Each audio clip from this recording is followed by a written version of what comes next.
Si tu me suis depuis un certain temps, je t'ai déjà présenté à plusieurs reprises mon parcours et je t'avais notamment expliqué que quand j'étais sorti de mes études d'ingénieur, à l'époque j'avais 24 ans et c'est à partir de ce moment-là que j'ai recherché des solutions pour atteindre le statut d'indépendance ou liberté financière parce que j'ai pu constater qu'en sortant de mes études, tous les métiers auxquels j'étais prédisposé et qu'on me présentait, c'était clairement pas des métiers sur lesquels je me voyais travailler sur les 40, 50 prochaines années. D'autant plus que je voyais, de par ce que je pouvais constater dans ma famille et puis également aussi ailleurs, que le système de retraite, c'est un système qui s'effritait de plus en plus, parce que même aujourd'hui, il y a des gens qui ne comprennent pas concrètement comment fonctionne le système des retraites. Il y en a encore beaucoup qui disent, moi je cotise pour ma retraite. Non, tu cotises pas pour ta retraite, tu cotises pour la retraite de ceux qui sont déjà aujourd'hui à la retraite. La vraie question, c'est qui va cotiser pour toi à partir du moment où toi, tu seras à la retraite. Et si on continue dans la même dynamique qu'aujourd'hui, où il y a de moins en moins d'actifs que de personnes qui partent à la retraite, on aura un vrai problème et on aura peut-être une accentuation des problématiques auxquelles on est confronté aujourd'hui, c'est-à-dire un allongement de l'âge de départ à la retraite et ou une baisse également aussi et ou une baisse des allocations retraite. Donc moi j'ai rapidement compris que je voulais pas dépendre d'une tierce personne, d'un président, d'un gouvernement pour me dire voilà, tu as le droit de partir à la retraite ou tu as le droit d'avoir tant pour ta retraite, quand bien même tu aurais entre guillemets cotisé toute ta vie. Donc je me suis dit bah autant faire ma propre retraite et puis de ne dépendre finalement que de moi. C'est ça en fait qui m'a lancé dans le parcours de l'indépendance et de la liberté financière, un statut même que j'ai réussi à atteindre en moins de 4 ans et demi en partant de zéro. Et si tu veux, ma stratégie elle était très claire, hein. Je voulais faire en sorte de maximiser mes sources de revenus, diminuer au maximum mes dépenses pour maximiser ma capacité d'épargne et maximiser ma capacité d'investissement. Donc ce que j'ai fait, c'est qu'au départ, j'ai trouvé un job qui n'était pas capé par l'ancienneté, parce qu'en général, quand tu sors des études, quand bien même tu as fait des études longues, bah, tu n'as pas forcément d'expérience ni de réelle expertise, donc bah, il va falloir te créer toute cette expertise-là, et ça prend du temps. Donc, moi, j'avais pas tout ce temps-là, vu que je m'étais fixé un objectif qui était ambitieux, donc j'ai plutôt décidé d'aller dans le pôle de la vente. Donc je suis allé dans une entreprise qui était plutôt axée sur la vente, donc en tant que commercial, et là tu es rémunéré à la performance, non pas à l'ancienneté. Donc si tu es bon, tu gagnes beaucoup d'argent, si tu n'es pas bon, tu gagnes pas beaucoup d'argent. Et en plus de ça, je voulais développer des compétences transversales, parce que la vente, le marketing, la communication, c'est des choses qui te serviront tout le temps, que tu souhaites développer une entreprise ou ailleurs, peu importe ce que tu souhaites faire. Si tu es bon en vente, si tu es bon en marketing, tu es bon en communication, tu seras capable de générer de l'argent sans aucun souci. Donc moi, c'est ce que j'ai fait, et donc petit à petit, j'ai appris à devenir bon dans ce que je faisais, j'ai augmenté mes revenus là-dessus. Ensuite, j'ai entrepris dans mon job salarié, j'ai entrepris à côté de mon job salarié parce que j'ai créé une entreprise en parallèle de mon job salarié. Tout le temps libre que j'avais, bah, je l'avais à disposition et je me suis dit, bah, tant que aujourd'hui je l'ai disponible, bah, autant l'utiliser pour faire quelque chose de productif.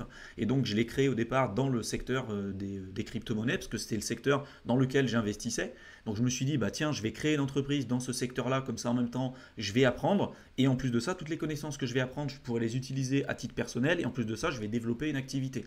Donc au final, tu vois, j'ai vraiment maximisé toute cette équation. Mon niveau de vie, il était extrêmement bas, parce que je gagnais, je dépensais 600 euros par mois, toutes charges comprises, hein. Loyer, bouffe, électricité, j'avais pas de loisirs, enfin voilà. J'avais clairement pas d'équilibre au départ et tout était axé pour atteindre cette liberté financière.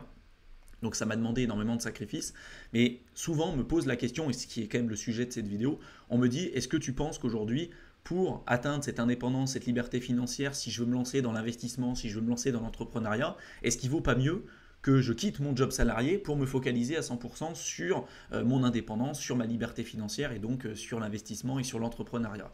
Et je pense que encore une fois, la réponse, elle n'est pas évidente. Moi, ce que j'ai fait de mon côté, vu mon profil de risque et vu les objectifs que je m'étais fixés, c'était de garder mon job salarié et de ne le quitter qu'à partir du moment où j'avais atteint cette liberté financière, où j'avais un niveau de revenu qui était nettement plus conséquent que mon niveau de vie et que le salaire que j'étais capable de générer via mon job salarié. Mais il y a beaucoup de personnes qui se diront, bah, moi, le niveau de vie que tu as eu, ou en tout cas les sacrifices que tu as fait et la vie que tu as vécue pendant 5 ans, parce que je faisais double, voire triple journée, j'ai fait ça pendant 5 ans. Hein. Cette vie que j'ai eue, c'était un calvaire, c'était très très très difficile de le faire, et je pense qu'il y a très peu de gens qui auraient été capables de subir ce que j'ai subi durant cette période-là. Et avec le recul, je me rends compte que si c'était à refaire, je referais exactement la même chose. Par contre, ce qui est sûr, c'est que il faut être ultra organisé, il faut être ultra déterminé, te dire, bah tiens, tu rentres, tu te lèves le matin à 6h, tu vas au boulot, il est 7h30, tu rentres chez toi, il est 19h30, 19h30, 20h, tu manges et tu retravailles jusqu'à minuit et tu fais ça pendant 5 ans et le week-end tu bosses 12 heures par jour, etc. Tu pars pas en vacances, tu fais que bosser, tu te formes à l'investissement, tous les bouquins que tu lis c'est sur l'investissement, quand tu te balades dans la rue, au lieu d'écouter de la musique, tu écoutes des podcasts pour apprendre et faire en sorte d'avancer vers ton objectif. Bon, ça a été encore une fois des sacrifices qui ont été énormes, mais ça valait le coup. Il y a des gens qui sont pas prêts à faire toutes ces choses-là et du coup c'est soit ils se focalisent à 100% sur leur job salarié et ils essayent d'être bons là-dessus et ils arrivent à le faire. Soit ils essayent de développer en parallèle leur entreprise, mais au final, des fois, d'essayer de faire les deux, bah, ils sont pas bons dans l'un ni bons dans la seconde activité. Donc il y en a pour qui cette réflexion, pour moi, elle peut avoir un sens, dans le sens où ils se disent, bah, vu que je peux pas tout faire en même temps et au final si je suis éparpillé de partout, bah, mon entreprise je la développe pas comme je veux, mon investissement je suis pas bon parce que j'ai pas de temps disponible pour pouvoir me focaliser vraiment sur ça et mon job salarié au final je me fais engueuler parce que je rends pas les dossiers à temps, etc., etc. Et je pense que là il va vraiment falloir que tu te poses les bonnes questions et moi, ce que j'ai fait de mon côté, c'est que je me suis dit comment je peux me mettre dans une disposition dans laquelle je ne peux pas perdre. Le fait d'apprendre à devenir performant et devenir bon dans mon job salarié, ça m'a permis de m'assurer, si tu veux, une certaine ascension et d'avoir une croissance importante et plus significative que si j'avais pris un job qui était capé, encore une fois, par l'ancienneté. Mais le fait d'être en tant que commercial et d'apprendre à devenir bon là-dedans, c'était des compétences de toute façon que je ne perdrais pas et que je serais capable de réutiliser un peu de partout ailleurs. Quand bien même je perdrais ce job salarié-là, j'aurais pu trouver une autre activité à côté sans aucun problème. Donc je me suis dit quelle est la disposition dans laquelle je peux me mettre pour ne pas perdre, peu importe la situation dans laquelle je pourrais me retrouver. C'est-à-dire que si je lance une activité entrepreneuriale et que si jamais ça ne marche pas, bah, est-ce que ça me met dans une position compliquée? Si les investissements que je fais aujourd'hui, ça ne fonctionne pas parce que, j'en sais rien, je me suis fait hacker vu que j'investissais énormément en crypto à l'époque, imagine que je perdais toute l'intégralité de mon capital ou que j'avais pas les bonnes connaissances ou j'investissais sur un projet qui s'arrêtait comme ça du jour au lendemain. Enfin, tout peut arriver en fait. Et je me suis dit, si je me retrouve dans la pire des situations, c'est laquelle? C'est de me dire, je perds, l'entreprise que je développe, ça ne marche pas, l'investissement, l'argent que j'ai investi, pareil, je le perds tout du jour au lendemain. Est-ce que ça me met dans une position compliquée? Et non, parce qu'au final, j'ai travaillé sur l'autre pilier que je t'ai dit, c'est-à-dire le pilier lié à l'entreprise, et de me dire, bah voilà, je prends des responsabilités, j'augmente mes revenus, etc. Ce qui fait que, vu que j'étais jeune, les erreurs que j'ai faites, j'en ai fait plein, et j'aurais pu les récupérer rapidement si c'était entre guillemets du game over, d'une certaine manière. Si j'investissais, je perdais l'intégralité de mon capital, ça m'aurait fait chier, mais en quelques années, assez rapidement, j'aurais pu, si tu veux, récupérer l'argent que j'avais investi et donc continuer l'atteinte de mon objectif d'indépendance et de liberté financière. Donc dans tous les cas, je me suis dit, dans la pire des situations, qu'est-ce qui peut arriver? Je ne me retrouve pas à la rue, je peux payer mon loyer, je peux retrouver un taf, et en plus de ça, j'ai fait des études longues, j'ai un diplôme d'ingénieur, donc rapidement, je pourrais retrouver un travail. Donc tu vois, c'était cette manière-là où je me suis dit, ok, comment je peux faire pour rebondir si ça ne se passe pas correctement? Il y a beaucoup de gens qui vont se dire, bah, moi je ne peux pas tout faire, je ne peux pas faire de l'entrepreneuriat, je ne peux pas faire de l'investissement, je ne peux pas me mettre dans mon job salarié et tout faire en même temps et tout faire bien, parce que ça demande des sacrifices qui sont importants, comme ce que je t'ai cité un petit peu plus tôt. Et du coup, ils vont se dire, bah, je vais quitter mon job salarié et je vais partir vivre la vie d'entrepreneur et d'investisseur et ce que tu veux. Et je pense que pour certaines personnes, ça a pu fonctionner, mais ce n'est pas forcément ce que je préconise, parce que je pense qu'il y a une vie qui est idéalisée de penser que l'entrepreneur, que l'investisseur, ça peut être le mec qui fout rien, qui est sur la plage à siroter des noix de coco et tout. Et je peux t'assurer que pour arriver à ce genre d'objectif, aujourd'hui c'est quelque chose que je pourrais faire. Je pourrais me mettre à côté, rien faire de la journée parce que je suis libre financièrement. Simplement, je pense que moi, à titre personnel, je ne peux pas m'épanouir dans une vie d'oisiveté la plus totale. Je pense qu'à un moment donné, l'être humain, il a besoin de se sentir utile, il a besoin de contribuer, il a besoin de faire des choses pour se sentir, encore une fois, avancer, atteindre un objectif, etc., etc. Et je pense que l'être humain, il a besoin de faire des choses.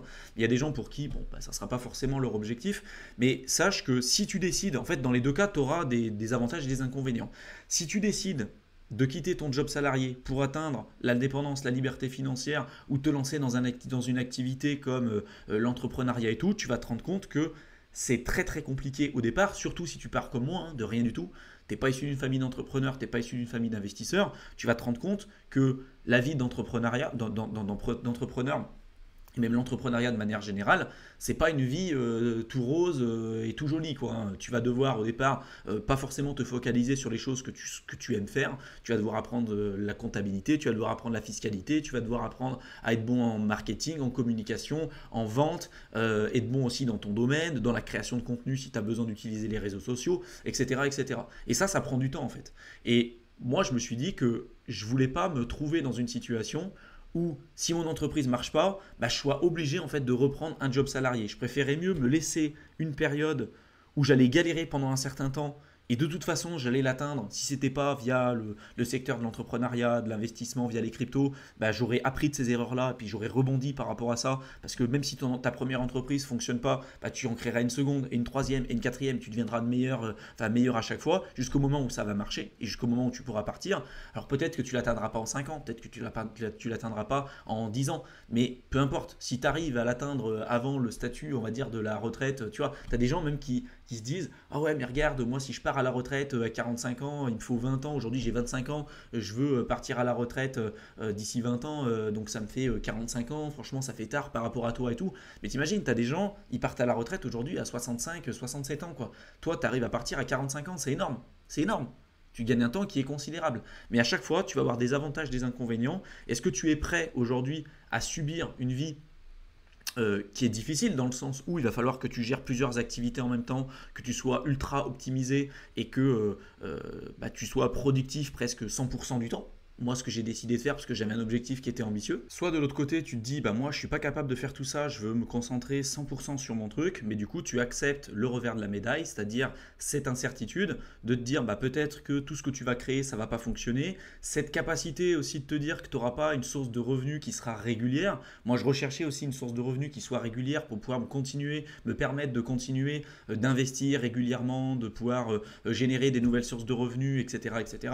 Tu as des personnes qui se lancent dans l'entrepreneuriat, dans l'investissement, et au final, ils galèrent pendant 4 ans, 5 ans, 6 ans, 7 ans, peu importe, et ils n'arrivent pas à générer des revenus qui soient suffisamment conséquents pour pouvoir on va dire, se dégager un excédent de trésorerie pour pouvoir investir comme ça régulièrement. Moi, ce n'était pas ce que je voulais faire. Moi, je voulais être capable d'atteindre cette liberté financière à un moment donné ou à un autre, donc d'avoir toujours un cash flow positif, des sources de revenus qui soient positifs et bien supérieurs à mes charges, donc pour pouvoir toujours être capable d'investir régulièrement au fur et à mesure.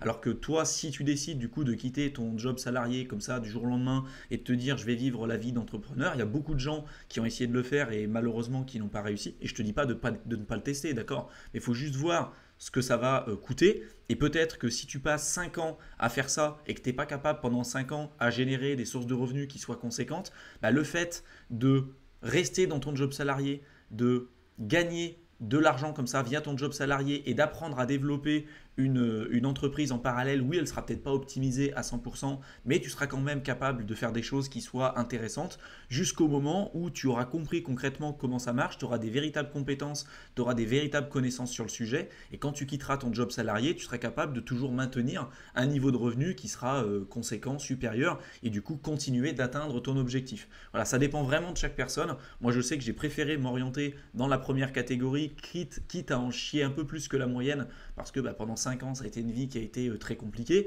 Mais voilà, tu as des gens qui se diront, moi non, le soir, je suis trop fatigué, j'aurai pas le temps de travailler, puis j'ai des enfants, et puis j'ai des... Voilà, au-delà des excuses qu'on peut se trouver, tu peux avoir des vrais problèmes toi aussi de ton côté. Et donc, ça va être on va dire un équilibre à trouver et une décision qu'il va falloir que tu prennes de ton côté. S'il y a vraiment un conseil que je pourrais te donner dans cette vidéo, c'est celui-ci, c'est vraiment de te laisser le temps de la réflexion.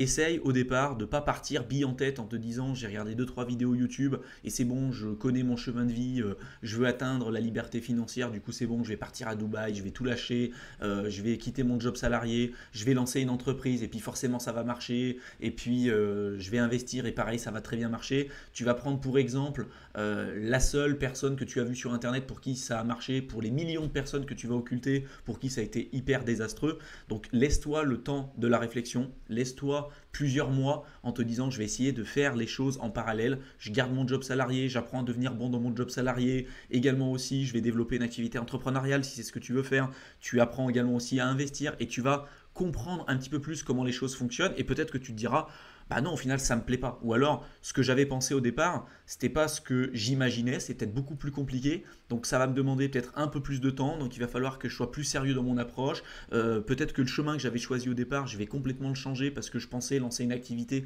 j'en sais rien moi, sur le fitness. Et au final, bah, le fitness, je me rends compte que c'est pas un truc qui me plaît et j'ai pas envie de créer du contenu là-dessus. J'ai envie de créer du contenu sur autre chose. Ça ferait chier quand même de te rendre compte de ça quand tu es à des milliers de kilomètres de chez toi et au final de te dire je reviens la queue entre les jambes parce que je me suis trompé sur mon parcours. Et c'est ok hein, de faire des erreurs, c'est ok d'accepter. Mais je pense que beaucoup de gens des fois partent billes en tête en regardant sur internet et en se méprenant aussi sur la réalité de ce que ça implique, le domaine de l'investissement, le domaine de l'entrepreneuriat. D'ailleurs, surtout le domaine de l'entrepreneuriat, c'est un truc qui fait rêver. On dit aux gens, regarde, je suis entrepreneur, j'ai pas de patron et tout. Je peux t'assurer que pour être dans ce milieu-là depuis des années, c'est pas tout blanc, tout rose, hein. Il y a quand même c'est un domaine qui est extrêmement, extrêmement, extrêmement difficile. Et pour peu que tu n'aies pas de connaissances au départ et que tu pars comme moi au tout début avec rien du tout, tu n'es pas issu d'une famille d'entrepreneurs, tu n'es pas issu d'une famille d'investisseurs, ça va te demander un certain temps pour t'adapter à toutes ces choses-là. Et peut-être que c'est pas fait pour toi. Et moi, je te dis souvent sur cette chaîne YouTube que tout le monde ne peut pas être entrepreneur parce que tout le monde n'aura pas la mentalité de l'entrepreneur, l'état d'esprit de l'entrepreneur. Par contre, tout le monde se doit d'avoir la casquette liée à l'investissement. Tout le monde se doit d'être d'une certaine manière aussi un peu investisseur. Tout le monde aura la capacité en faisant les efforts nécessaires, même si c'est pas simple, d'être capable de générer un excédent de revenus ou une épargne excédentaire de l'ordre de quelques centaines d'euros par mois. Et en apprenant, les investissant correctement, par exemple sur les marchés financiers, en utilisant le vecteur des trackers et des ETF, qui est un sujet que j'ai vraiment présenté en long, large et en travers sur cette chaîne YouTube, ça pourra te permettre vraiment d'accélérer ton indépendance, ta liberté financière et même de raccourcir l'âge de départ à la retraite si c'est ton objectif. C'est vraiment un accélérateur financier. Donc si c'est un sujet qui t'intéresse, tu verras que dans la playlist bourse, tu auras énormément d'informations là-dessus.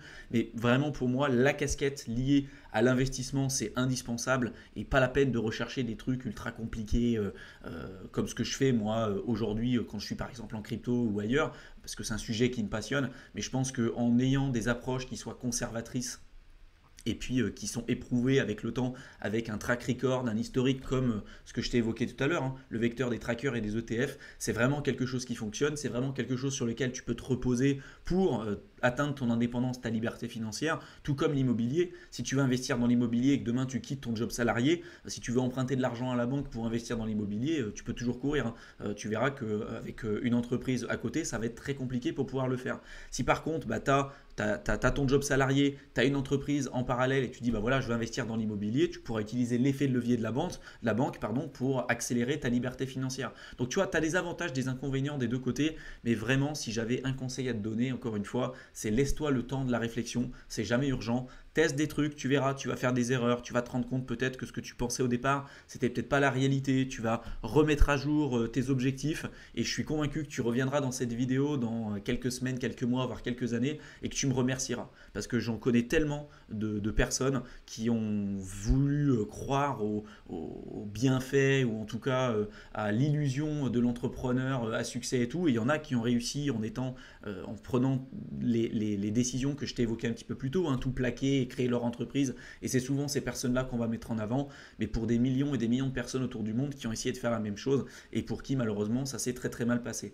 Donc prends en considération tout ça et avec ça, bah, tu prendras la décision qui sera meilleure vis-à-vis de ta situation personnelle. Donc j'espère que cette vidéo t'aura plu, qu'elle t'aura intéressé, qu'elle t'aura été utile. Si tu veux aller plus loin sur le concept d'indépendance et de liberté financière, comme d'habitude, je t'ai mis un programme de formation offert de plusieurs heures que tu peux rejoindre simplement en cliquant dans le lien que je t'aurai mis dans la description de la vidéo. Donc n'hésite pas, tu cliques dessus, tu rentres ton adresse mail et je t'enverrai le contenu directement dans ta boîte de réception. Je te souhaite une excellente fin de journée et je te retrouve dans une prochaine vidéo. À bientôt.